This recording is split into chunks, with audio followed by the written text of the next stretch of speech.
Assalamualaikum warahmatullahi wabarakatuh. Waalaikumsalam warahmatullahi wabarakatuh. Selamat sore Ibu. Selamat sore. Pada kali ini kita sedang berada di acara Pekan Investasi Sampit Expo dalam gelar wicara Kurikulum Merdeka Dinas Pendidikan Kabupaten Kota Waringin Timur. Nah, saya di sini selaku host kalian, pemandu alias pemandu gelar wicara ya Bu, Kaira Gendis Muhardianto dari SMP Negeri 1 Sampit yang sekarang juga kebetulan berjabat sebagai Ketua OSIS SMP Negeri 1 Sampit periode 2024 sampai dengan 2025. Nah, sebelum kita mulai gelar wicara ini, Ibu diperkenankan untuk memperkenalkan diri kepada audiens kita yang sedang menonton. Oke, Assalamualaikum warahmatullahi wabarakatuh. Selamat sore. Nama saya Ibu Prapti Budiastuti. Saya sebagai Kasubag Umum dan Kepegawaian di Dinas Pendidikan Kabupaten Kota Waringin Timur. Oke, terima kasih Ibu. Sekarang saya akan membacakan beberapa pertanyaan yang setelah disediakan oleh sekolah. Jadi langsung saja saya tanyakan pertanyaan pertama. Sebagai pejabat kepegawaian, bagaimana pandangan Ibu berkaitan hal-hal yang disampaikan oleh guru terkait kurikulum merdeka? Baik, selama ini yang Ibu terima memang ada sebagian guru yang sangat menerima dengan kurikulum merdeka, tapi memang ada juga yang memang masih banyak keluhan-keluhan mengenai kurikulum merdeka. Tapi sebagai pejabat kepegawaian kita tetap mendorong agar semua guru mau menerima kurikulum merdeka ini dengan senang hati, dengan ikhlas, supaya mereka bekerja dengan sungguh-sungguh untuk mencerdaskan anak bangsa. Karena memang kurikulum merdeka ini kan kurikulum baru, jadi untuk guru-guru juga masih perlu belajar untuk meningkatkan kualitas belajarnya lagi, untuk saling memberi informasi antar sesama guru. Bagi yang sudah bisa, mungkin bisa memberikan pengetahuannya ke teman-temannya yang masih belum bisa. Itu saja sih. Jadi memang sebagian besar memang sudah menguasai, sebagian besar ada yang masih ada keluhan-keluhan. Jadi gitu ya Bu. Iya. Oke, pertanyaan kedua ya Bu. Siap. Terkait aplikasi yang harus digunakan guru, bagaimana pandangan Ibu mengenai hal itu? Oke, kita sekarang ada dalam era digitalisasi.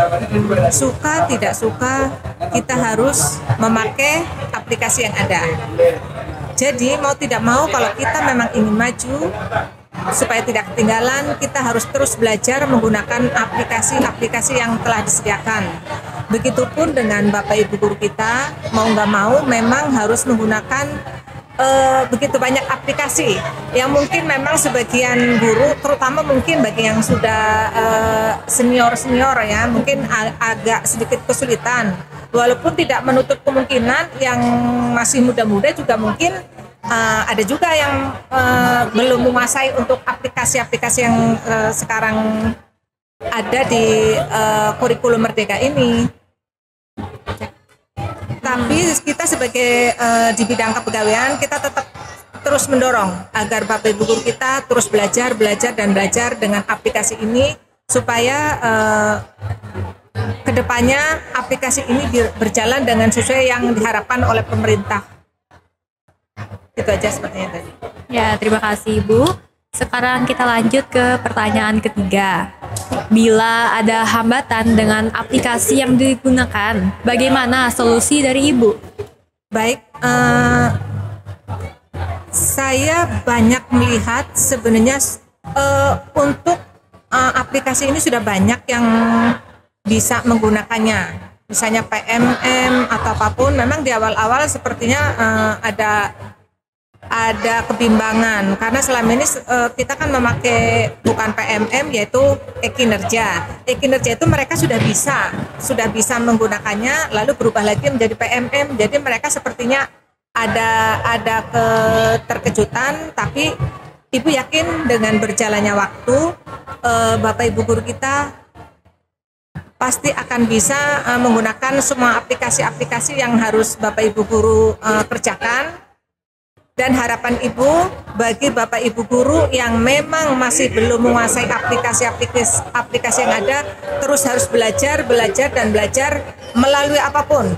Bisa melalui tatap muka langsung dengan Bapak Ibu guru yang sudah bisa juga melalui Google kan, bisa juga melalui bacaan-bacaan ataupun buku-buku yang sudah disediakan oleh pemerintah. Dan harapan Ibu juga bagi Bapak Ibu guru yang sudah menguasai untuk aplikasi-aplikasi yang ada harus berbagi dengan Bapak Ibu guru yang lainnya. Jadi dengan cara berbagi mudah-mudahan Bapak Ibu guru semuanya akan menguasai semua aplikasi-aplikasi yang ada dan mereka akan mengajar, akan mendidik putra-putri kita semuanya dengan senang, dengan hati yang gembira, tanpa ada tekanan, tanpa ada beban. Itu saja. Jadi intinya belajar dan berbagi. Jadi dimulai dari pilihan aplikasi, solusi gitu banyak sekali ya pilihannya ya Bu. Betul ya. sekali. Oke, kalau pertanyaan keempat, bagaimana gambaran kinerja di seluruh pelosok Kabupaten Kota Waringin Timur, terutama dalam melaksanakan kurikulum Merdeka menurut Ibu? Baik, untuk kurikulum Merdeka sebenarnya sudah banyak yang secara tidak langsung sudah menggunakan. Tapi memang masih perlu ada peningkatan, penyempurnaan karena memang masih ada sepertinya masih ada kebingungan seperti apa seharusnya kurikulum Merdeka itu diterapkan. Ada yang memandangnya A, ada juga yang memandangnya B. Padahal pada intinya kurikulum Merdeka ini adalah mengajarkan guru maupun anak didik itu untuk belajar sesuai dengan apa yang akan terjadi ketika dia berada di kehidupan nyata. Jadi tidak hanya kita belajar untuk belajar mengenai ilmu pengetahuan, belajar tentang akademis, tapi mereka juga belajar tentang dibebaskan belajar passionnya murid. Dia biasanya hobi dalam bidang seni, mungkin dia lebih banyak untuk berkecimpung di dunia seni. Begitupun dengan yang olahraga, banyak juga yang misalnya kegiatan sosial juga itu sebenarnya bisa dikembangkan untuk dalam hal merdeka belajar. Jadi pada intinya bahwa guru dengan murid itu saling berkolaborasi untuk mencari solusi bagaimana pendidikan itu berjalan sesuai dengan yang akan terjadi di masyarakat. Tidak hanya awang-awang, tidak hanya mimpi, atau enggak anak-anak itu diajarin yang memang akan terjadi dalam kehidupan nyata. Itu artinya, dan untuk di Kabupaten Kota Waringin Timur ini walaupun memang masih perlu banyak peningkatan, tapi Bu lihat sebenarnya semuanya. Kita sudah sering melihat banyak menggelar panen belajar, P5 itu di mana-mana kan sebenarnya sudah diadakan. Nah, itu artinya memang sudah mulai bisa dirasakan. Dan sebenarnya anak-anak kan suka ya sekarang ya untuk dengan adanya P5 itu kan mereka merasa memang berinteraksi dengan masyarakat, dengan Bapak Ibu gurunya sudah sangat aktif dan mereka memang sepertinya diajak untuk ikut berpikir ya dari prosesnya dari proposal gitu segala kan diajarin ya kalau untuk mengadakan pameran, mengadakan kegiatan ataupun untuk membuat produk-produk itu kan semuanya diajari dari nol sampai akhirnya bisa. Artinya sudah tahu prosesnya kan. Ya, jadi dari adanya dampak kurikulum Merdeka ini dampaknya sangat signifikan ya. Sebenarnya sangat signifikan. Ya, jadi dari mereka yang awalnya cuma teoritis alias belajarnya itu textbook terus, jadi sekarang tuh lebih banyak praktek dan langsung kerja di lapangan itu. Betul. Ya, bisa dimulai dari membuat produk dan lain-lain ya, Bu. Sekarang kita ke pertanyaan nomor 5. Bagaimana idealnya seorang guru dalam meningkatkan karirnya melalui bidang yang Ibu kelola agar bisa melaksanakan tugas menerapkan kurikulum Merdeka dengan baik? Baik, Ibu kebetulan kan memang Kasubag Umum dan Kepegawaian ini sebenarnya nggak secara langsung menangani guru untuk hal-hal yang berkaitan dengan kurikulum Merdeka, karena ada bidang tersendiri yang mengurusinya yaitu untuk bidang ketenagaan. Tapi Ibu sebagai Kasubag Kepegawaian banyak juga menerima keluhan-keluhan dari guru yang mungkin karena memang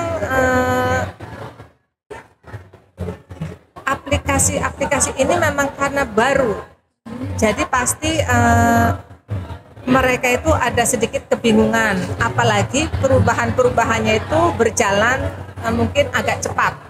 Jadi mungkin ada ketidaksiapan dari Bapak Ibu guru untuk mengaplikasikannya. Padahal kalau saran saya nggak usah merasa panik dengan aplikasi. Tugas seorang guru tetaplah mengajar, mendidik, itu saja. Tapi tidak juga harus berpangku tangan dengan cuek-cuek saja nggak mau belajar dengan aplikasi. Karena kalau dia nggak belajar aplikasi, otomatis akan ketinggalan. Dalam hal apapun akan ketinggalan dan akan menemui kesulitan. Jadi saran kami sebagai di kepegawaian, tetap Bapak Ibu guru harus terus belajar pada intinya itu. Dan untuk Bapak Ibu guru yang memang sudah menguasai, yaitu kembali harus membagi pengalamannya, membagi ilmunya pada Bapak Ibu guru yang masih belum begitu menguasai. Terima kasih banyak Ibu.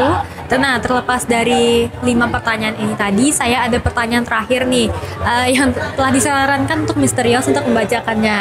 Ya, berhubungan dengan Ibu ini sebagai Kasubag Kepegawaian, pertanyaannya ini, sehubungan dengan jabatan, peran, dan posisi Ibu, apakah ada hal-hal penting lainnya yang ingin Ibu sampaikan mengenai kurikulum Merdeka yang sebaiknya dilakukan oleh para guru, orang tua wali murid, siswa, dan juga satuan pendidikan? Baik, untuk Ibu, karena Ibu di bidang umum dan kepegawaian, ya. Untuk Bapak Ibu guru selama ini mungkin masih ada masalah dengan untuk kehadirannya, untuk melalui personalnya, karena kadang masih ada keluhan untuk sinyal yang susah. Karena kita kan selama ini menggunakan absennya kan memang melalui aplikasi juga. Tapi BKPSDM juga sudah memfasilitasi kalau untuk Bapak Ibu guru yang memang dinasnya atau tugasnya, unit kerjanya itu dengan wilayah yang mungkin agak susah sinyal, bisa melalui personalnya itu memakai offline. Jadi seharusnya tidak ada kesulitan. Jadi harapan kita Bapak Ibu guru tetap harus mengajar turun tiap hari tapi tidak absen. Sama aja itu kan menyulitkan diri sendiri. Jadi tetap absen personal jangan jadi beban. Jadi untuk menyangkut kehadiran, absen personal itu bisa offline, bisa online. Jadi nggak ada alasan lagi bahwa karena tidak ada sinyal terus tidak bisa absen personal. Karena absen ini, kehadiran ini adalah ada sangkut pautnya dengan untuk mendapatkan tunjangan penghasilan atau TPP, tunjangan tambahan penghasilan. Kalau mereka tidak absen atau mungkin malas-malasan datang terlambat, maka TPP yang mereka terima kemungkinan akan berkurang atau bahkan tidak mendapatkan karena jam mengajarnya tidak terpenuhi. Itu yang pertama. Untuk kehadiran kita tetap kita dorong untuk Bapak Ibu guru tetap untuk disiplin dalam mengajar. Waktu masuk dengan waktu pulang harus ditepati, harus dipenuhi supaya selain mempengaruhi dengan besaran TPP, kewajiban seorang PNS, guru maupun tenaga kependidikan yang lainnya adalah memenuhi jam mengajar yang telah ditentukan oleh pemerintah. Jadi kalau memang jam pengajarnya kurang, artinya itu sudah tidak disiplin lagi. Kemudian masalah selanjutnya adalah mengenai secara umum untuk kepegawaian ya, untuk masalah cuti-cuti. Bapak Ibu guru sekarang juga sudah mendapatkan hak cuti yang namanya hak cuti tahunan. Jadi Bapak Ibu guru sekarang ini nggak harus, mungkin zaman dulu masih bisa kucing-kucingan. Iya, karena nggak mendapatkan hak cuti tahunan itu kan misalnya mau mengantarkan anak mencari sekolahan di luar Sampit misalnya, mereka akhirnya karena nggak ada cuti tahunan, mereka mungkin menggunakan pura-pura sakit jadi memakai surat dokter. Nah kalau sekarang kan karena ada hak cuti tahunan, Bapak Ibu guru lebih leluasa untuk menggunakan haknya dengan mengajukan cuti tahunan keperluannya untuk misalnya mengantar anak sekolah, mengantarkan anak yang mau mencari kosan, macam-macam untuk hal-hal yang lainnya di luar cuti-cuti yang telah ditentukan. Namun begitu untuk cuti tahunan ini kami tetap berharap dari Subag Kepegawaian untuk atasan langsungnya. Mungkin kalau di sekolahan itu kan kepala sekolah tetap harus bijaksana, tetap harus memperhitungkan kekuatan personil di sekolahnya. Jadi tidak harus seorang guru itu diberikan cuti yang secara bersama-sama. Mereka harus tetap ada bergantian. Kalau seorang guru diberikan hak cuti bersamaan, otomatis akan terjadi ketidakseimbangan di sekolahan. Mungkin murid-muridnya ada yang mungkin nanti nggak bisa mengajar kan, karena gurunya banyak yang cuti. Jadi walaupun guru mendapatkan hak cuti tahunan, tetap atasan langsung atau dalam hal ini kepala sekolah harus mempertimbangkan kekuatan personil di dalam sekolahnya. Jadi harus tetap ada kebijakan dari kepala sekolah. Begitupun dengan lamanya cuti, kita harapkan karena di sekolahan itu ada cuti semester, tidak bisa lagi digabung-gabung. Habis cuti semester langsung minta cuti tahunan. Itu kalau bisa dihindari. Begitupun dengan lamanya cuti, karena cuti tahunan itu jatahnya 12 hari, kalau bisa jangan langsung diambil 12 hari. Kita bagi-bagilah 3 hari, 2 hari, atau 6 hari. Walaupun boleh juga langsung 12 hari, tapi atasan langsung harus bisa memberikan kebijaksanaan atau wawasan bahwa kalau 12 hari nanti kalau akan cuti lagi sudah nggak punya hak cuti. Yang kedua mengenai untuk kenaikan pangkat. Untuk guru sekarang ini kenaikan pangkatnya sangat dipermudah. Kalau dulu naik pangkat seorang guru harus membuat karya tulis, harus mempunyai sertifikat pengembangan diri. Sekarang untuk naik pangkat, terutama untuk di Kabupaten Kota Waringin Timur, seorang guru itu naik pangkat itu cukup terpenuhi angka kreditnya. Angka kredit itu didapat dari pembelajaran yang dituangkan di dalam e-kinerja tadinya. Nah sekarang kalau untuk guru, sekarang melalui PMM, Platform Merdeka Belajar, Merdeka Mengajar.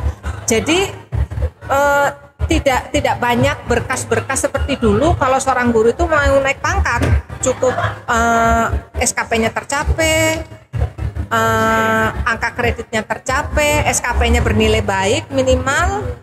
Dalam waktu 4 tahun seorang guru itu bisa naik pangkat tanpa ada karya tulis maupun sertifikat pengembangan diri. Pertanyaannya, apakah masih perlu seorang guru itu membuat karya tulis ataupun mengikuti pengembangan diri, mengikuti seminar atau workshop? Masih tetap perlu, karena di platform Merdeka Mengajar itu di PMM itu kan tetap ada untuk aksi nyata itu. Nah, jadi itu bukti fisiknya bisa dari karya tulis maupun dari sertifikat pengembangan diri.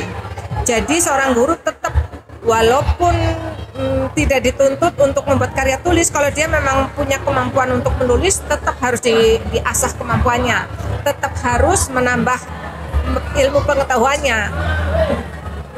Begitupun dengan untuk hal-hal lainnya, untuk misalnya izin belajar, untuk pengakuan gelar, sekarang lebih dipermudah karena semuanya sekarang serba online.